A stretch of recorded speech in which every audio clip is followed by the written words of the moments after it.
Welcome back to my channel. Today we are finally getting around to using that Anastasia Beverly Hills Subculture dupe that I picked up at Rue 21. This is the W7 brand and the palette says OnTheRocks, so I'm not entirely sure the exact name on this, but this is the look I created. If you're interested, please continue to watch.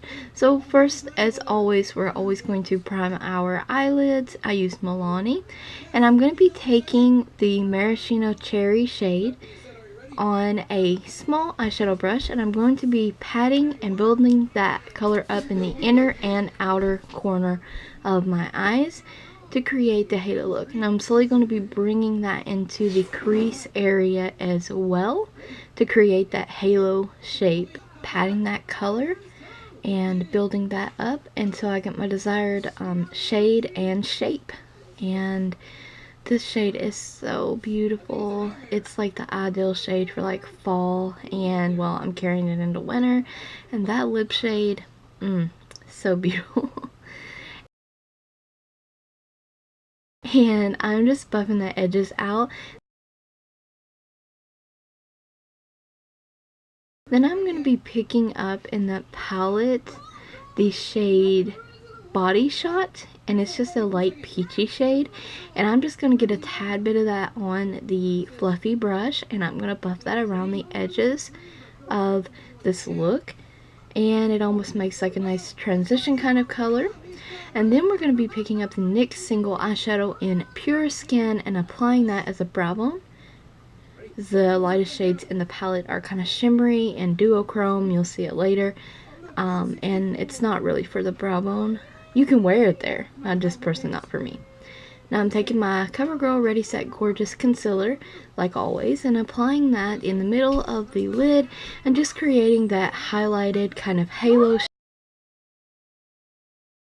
I'm going to blend that with my finger, and now I'm picking up Champagne Toast, and it's just like a golden shade, kind of slightly foiled, and I'm just going to drag that onto the lid and patting as well. And I like this technique. It minimizes fallout and maximizes your color payoff all in one. And we're going to blend down the edges of the Champagne Toast with Maraschino Cherry and get those kind of blended. They're kind of difficult to blend together, but it works anyways. It comes together anyways. And wiping away our fallout, and now we're going to be picking up the lightest shade in the palette, and this one is called Sugar Rum, and it's an opalescent shadow. It's a white shimmery shadow with pink undertones or pink tones in it, so just an opal eyeshadow. And we're applying that in our inner corner. So next up, I wanted to use as many colors as I could. We're going to be taking, I could not catch the name on that shadow. We're going to be taking the middle green shade in the palette. There's like two other green shades. This is the middle shade. And I'm just doing that on the lower lash line. We're going to be tightlining our upper waterline. I'm using Physicians Formula to do a thin strip of eyeliner on the against my top lashes, and then Maybelline Eyestudio gel eyeliner in Forest. I'm going to be taking that. I haven't used this in a long time. It's so beautiful, and I'm using this for the waterline. Yes, we're just applying that in the waterline. So beautiful. And all the greens and burgundies and all that makes my green eyes really pop. So beautiful. And I'm using the Covergirl Supersizer mascara, and it's a pretty awesome mascara. It's the first time I tried it. Got it a long time ago, but yes, love it. And for lips, we're using this Amuse liquid lip gloss matte, I believe it is, or it might be a liquid lipstick. Not entirely sure. It doesn't have any writing on it.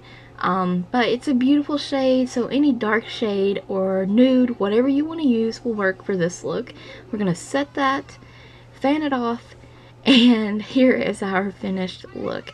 I hope you guys enjoyed this look as much as I did. Please check the description box for additional links as well as a product list. Stay tuned for more videos. Don't forget to comment, like the video, subscribe, and ring the bell if you guys haven't already. Thanks always for watching.